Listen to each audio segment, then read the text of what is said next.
Here's your pass to the Globe Theater.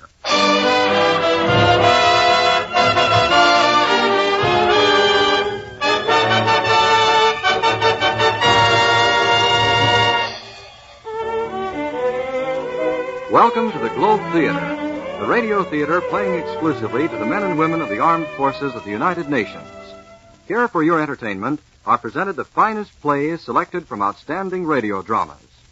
Now, to tell you about tonight's play, here is your host and master of ceremonies at the Globe Theater, Herbert Marshall. Hello, everybody.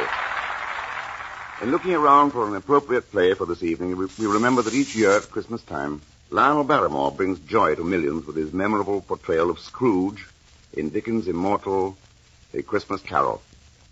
And so it's with the greatest of pleasure that we welcome Mr. Barrymore to our Globe Theater stage for another performance of this traditional and beloved story, A Christmas Carol, with Lionel Barrymore.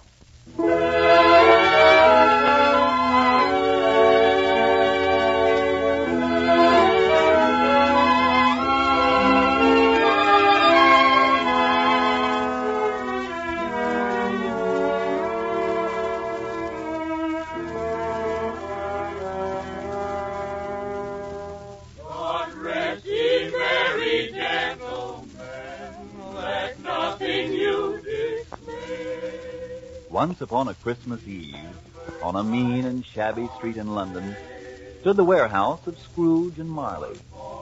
Of course, Marley was dead, but Scrooge never bothered to paint out his name over the door. It was a waste of time, paint, and money. Oh, he was a tight-fisted hand at the grindstone, was Ebenezer Scrooge. The cold within him froze his old features, nipped his pointed nose, shriveled his cheek, and spoke out shrewdly in his grating voice.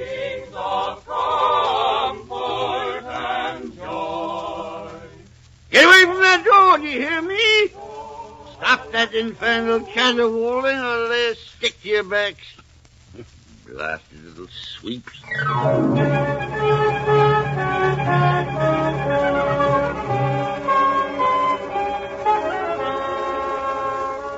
A frosty rime was on Scrooge's head and on his eyebrows and on his wiry chin. He iced his office in the dog days and didn't thought 1 degree at Christmas. A fact that could be attested by Bob Cratchit, his overworked and shivering clerk. And what do you think you're about to do with that coal scuttle, Mr. Cratchit? Well, you see, my stove's gone out, Mr. Scrooge. Tell me, Mr. Cratchit, you like working here? Like it? Oh, yes, sir. Now, you have need of the 15 bob I pay every week. Need? Oh, yes, indeed, sir. You see, there's my wife and Tiny Tim and Belinda and Martha. I see. Then may I suggest that you forget about the fire and get back to your work? Unless, of course, you'd prefer to keep Christmas by losing your situation. Oh, no, sir. I'll get on with copying those letters at once. I'm very sorry, Mr. Scrooge. It won't happen again, I promise. Pampering yourself at my expense. I won't have it, you understand? I won't have it.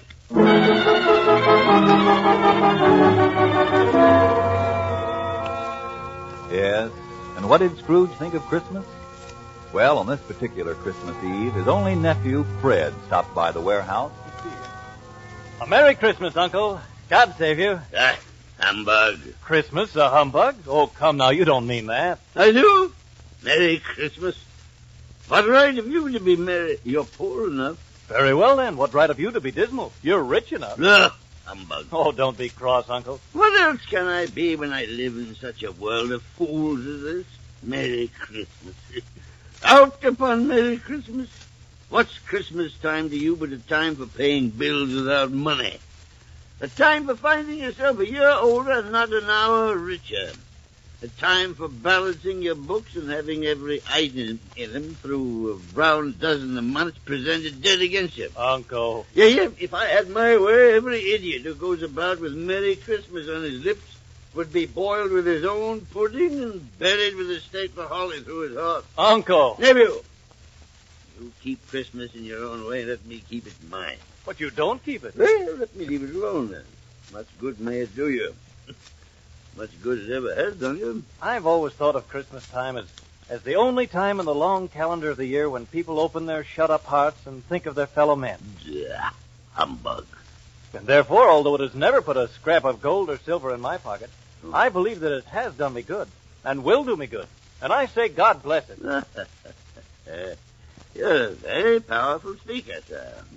I wonder you don't go into Parliament. Oh, don't be angry, Uncle. Come and dine with us tomorrow. Good afternoon, nephew. But why won't you? Good afternoon. Well, I'm sorry to find you so resolute. But a Merry Christmas, Uncle. Good afternoon. And a Happy New Year. Good afternoon!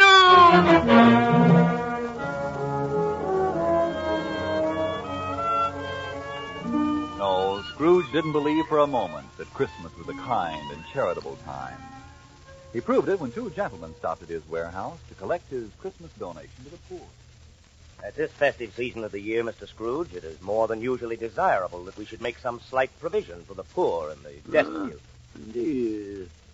Tell me, are there no prisons? Oh, plenty of prisons.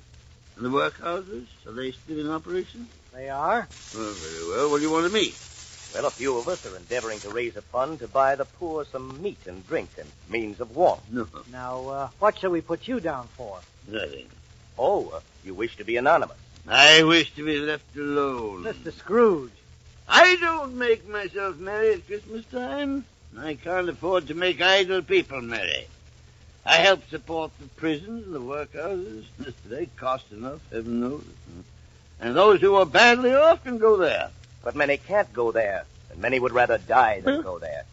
They'd rather die, they'd better go and do it. Decrease the surplus population. Besides, I find it quite enough for a man to mind his own business and not interfere with other people's. Mine occupies me constantly. Good afternoon, gentlemen. Good afternoon.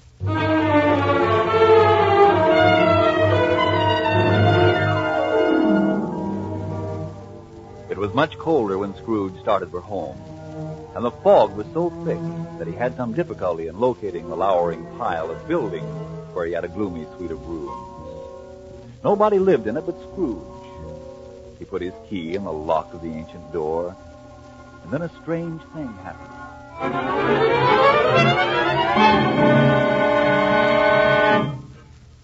A door knocker. I could swear it was Marley's face. Ah, humbug.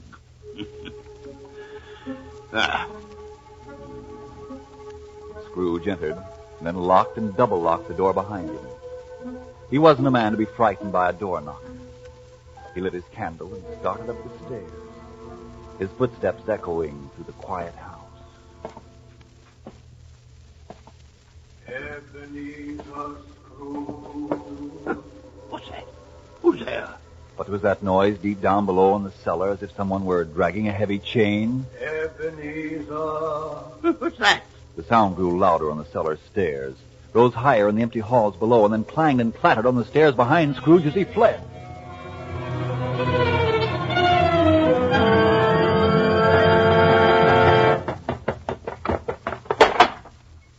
Scrooge closed the door of his room and locked it. Humbug still. I won't believe it.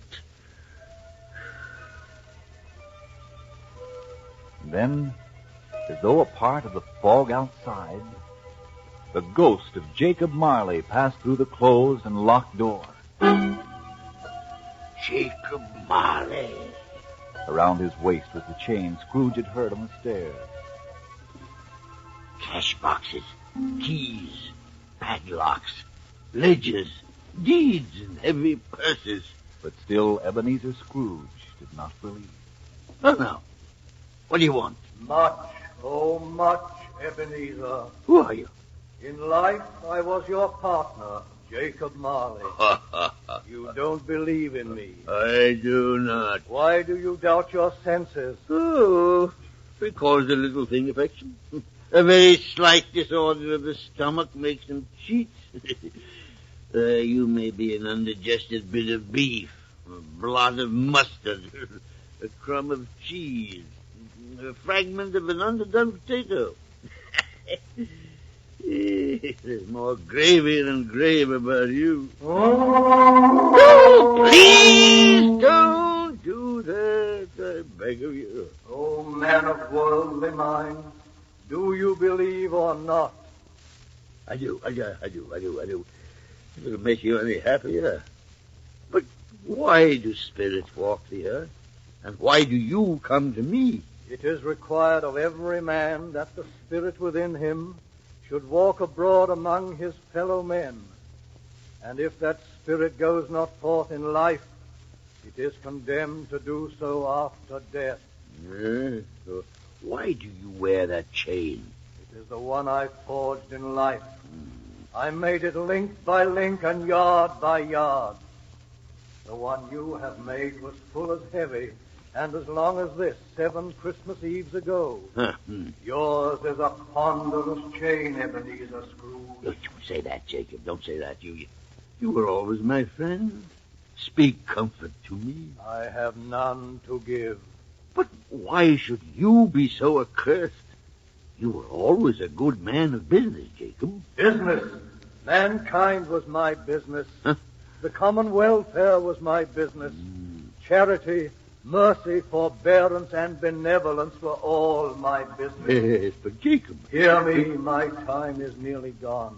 I will, but don't be hard on me.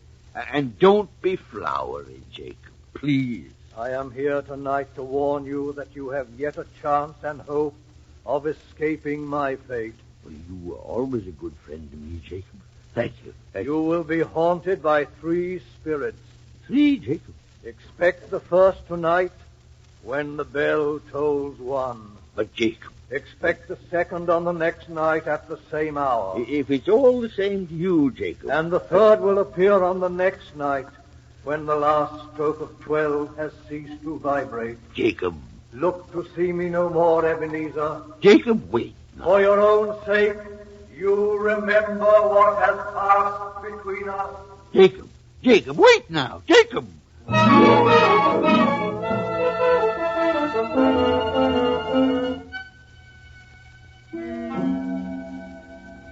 Quarter past. Half past. A quarter to 1. The hour itself. Ebenezer Scrooge. Who and what are you? I am the ghost of Christmas past. Rise and walk with me. Oh, walk? In slippers? My dressing gown and my nightcap? Well, what a spectacle I'd make. However, if you'll give me time to dress... Come, there is no time to lose. Very well. But I warn you, I'll catch my death. Wait, not that way. We will leave by the window. The window? Are you mad? I'm a mortal and liable to fall. Bear but a touch of my hand thus on your heart, and you shall be upheld in more than this. Come, Ebenezer Scrooge, come.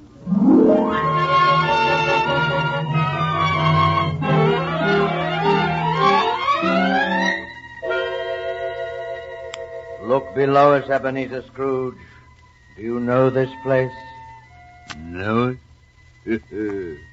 Of course I know it. Why, I was a boy here. I could walk it blindfold. I know every gate and post and tree. See? There's my old school with the cupola and the bell hanging in it. An ugly, lifeless place. It was Christmas Day. All the boys had gone home for the holiday. Oh? Who is that lonely child left behind and chided for his tears by the schoolmaster? I was that child spirit.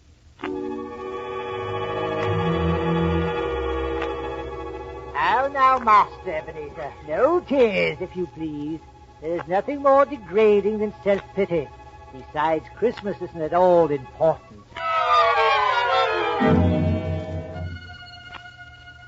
A very wise man, the schoolmaster. Do you agree with him, Ebenezer Scrooge? Agree with him? Of course not.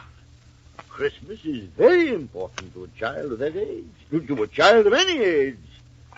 Poor boy. I wish... Oh, well, it's too late now. Yes, what is it? Nothing much. There were some boys singing Christmas carols outside my warehouse. Wish I'd given them something, that's all. I see. Well, let us see another Christmas.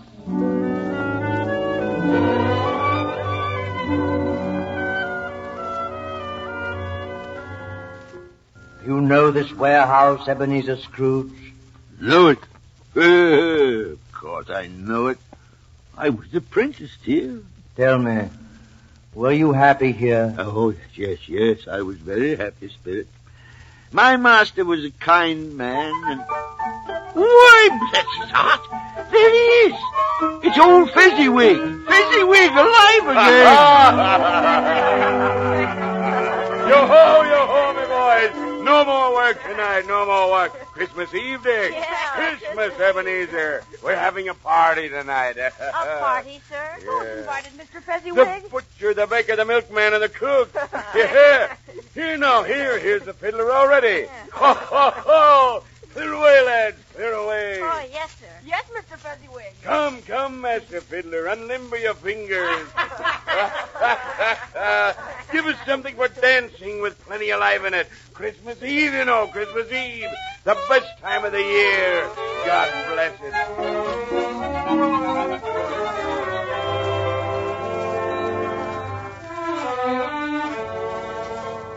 A very simple and sentimental man, old Fezziwig, with no head at all for business, Ebenezer Scrooge.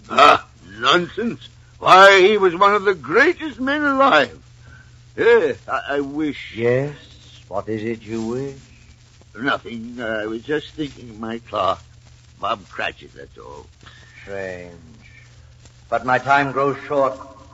Now prepare yourself to meet the spirit of Christmas present.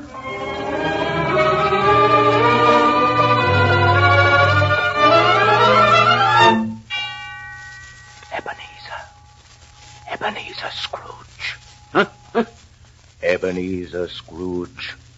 Behold in me the ghost of Christmas present. Come. Where are we going? To Camden Town. Hold fast to my robe. My time is short, and we must travel swiftly.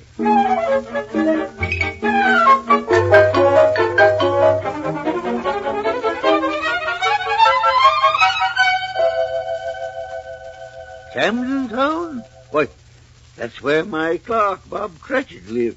Yes, it is he we visit. See, there below is the street and house we seek. Not a pretty setting, is it? Well, no, it isn't exactly palatial, but it probably serves its purpose. After all, he's only a clerk, Ah, yes. And with so many mouths to feed, it doubtless is the best he can afford. Huh? Come, we will go in. We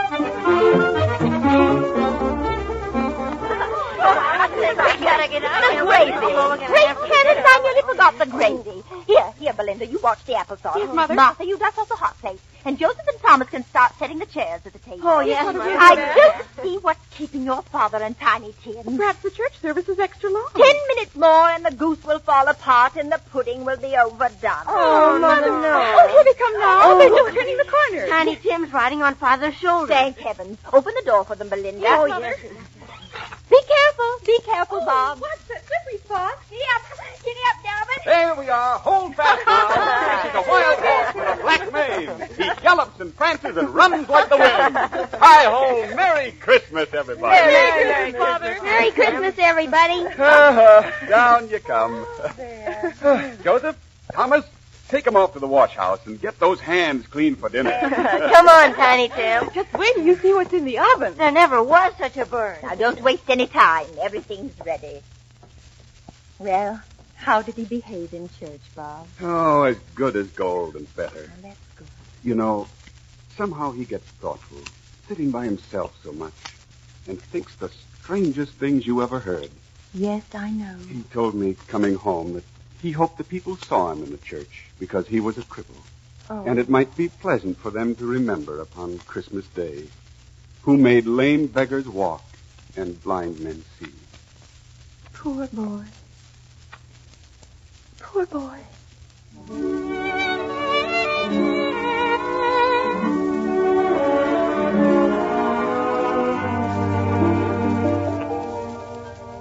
Why are there tears in your eyes, Ebenezer Scrooge?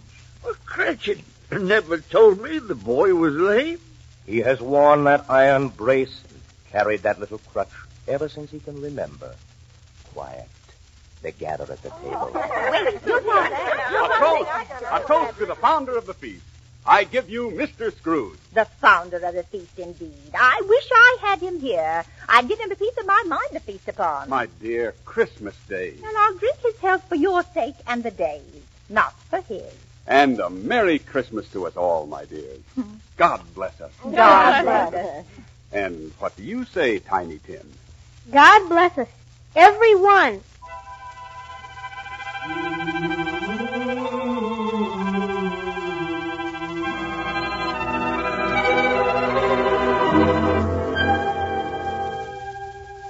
Come, Ebenezer Scrooge.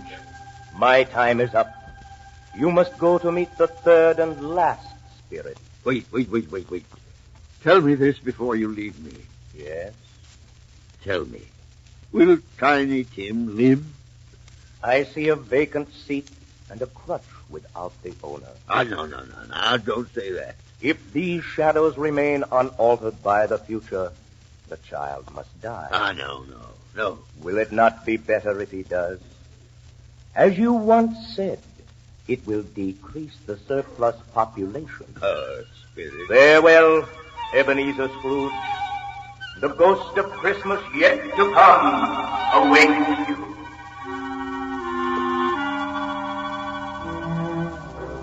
Where am I? What place is this? So dark and cold and thick with fog. Huh? And who are you? Dark phantom with the hidden face. I fear you more than any of the others. Are you the ghost of Christmas yet to come? Why, this is a burial ground, neglected and overgrown with grass and weeds, the resting place of those forgotten and unloved. Why do you point to that stone? What name's written there that I must read?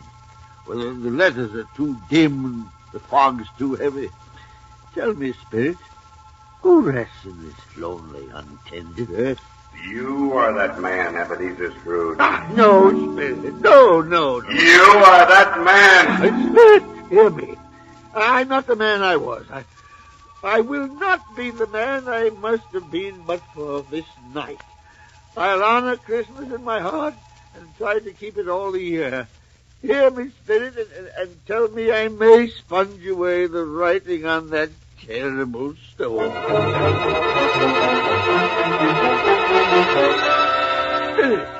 Spirit, do you hear me? Spirit. Well, you're not Spirit at all. You're my own bedpost. This isn't a graveyard. It's my own room. Yes, sir. There's the door that old Jacob Marley entered. And there's the window where the first spirit... Well, it's broad daylight. No fog or mist. Here's a beautiful, glorious day. And church bells must be Sunday. Hey, boy! Oh, boy! Hey, you down there! Yes, sir? What's the day, my fine fella? What day? Why, it's Christmas Day, of course. Christmas Day! Then I haven't missed it. The spirits have done it all in one night. Hello down there! Yes, sir? Look, do you know the poultry shop at the corner of my butt? I should hope so, sir. An intelligent boy. A remarkable boy. Tell me, do you know if they've sold the prize turkey? The little one? No.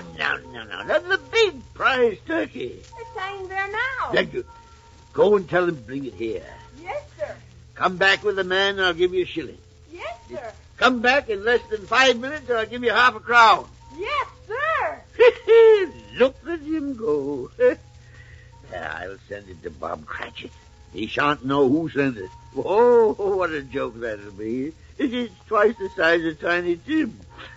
Let's see. I better get dressed. I've got a lot to do. It's going to be a busy day. Yes, sir, a very busy day.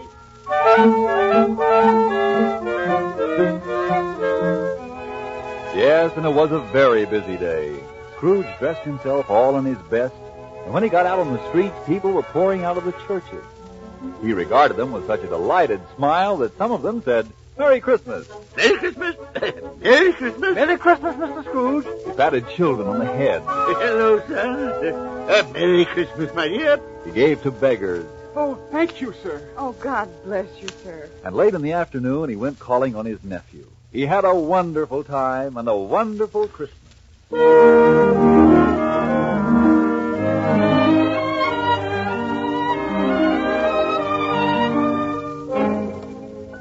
morning after Christmas, he was early at the office. Scrooge wanted to be there first, and he wanted to catch Bob Cratchit coming in late. Well, Mr. Cratchit, so you finally got here, did you? Look at that clock. What do you mean by coming here this time of day? I'm very sorry, Mr. Scrooge. It won't happen again. Indeed it won't. Step over here to my desk, if you please. It's only once a year, sir. Poor sort of excuse, Mr. Cratchit. I'm not going to stand for this kind of thing any longer. And therefore, my friends, I'm about to raise your salary. What? What was that, sir? A Merry Christmas, Bob. A Merry Christmas than I've given you for many a year. I'll raise your salary and endeavor to assist your struggling family. Now make up the fires and buy another coal scuttle before you dot another I, Bob Cratchit.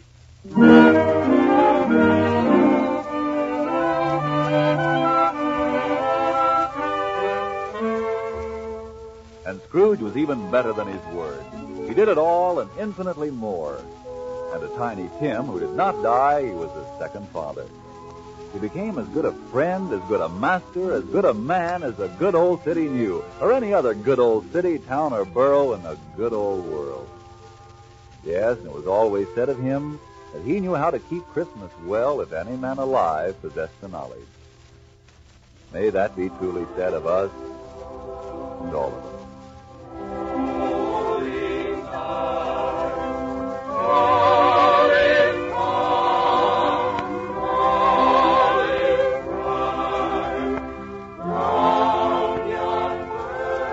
So, as Tiny Tim observed, God bless us, everyone.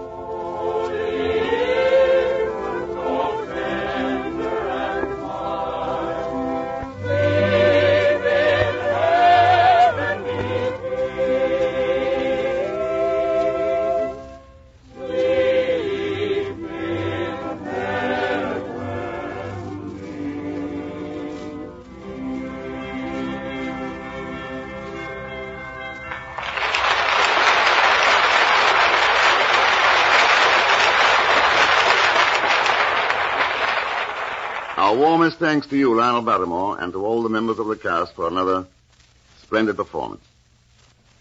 Tonight's production of A Christmas Carol was selected from the radio series Mayor of the Town. The musical score was composed and directed by Bernard Katz. The Christmas carols were sung by the Paul Taylor Chorus, and the narration was by Frank Martin. Now, this is your host of the Globe, Herbert Marshall, wishing each and every one of you a very Merry Christmas.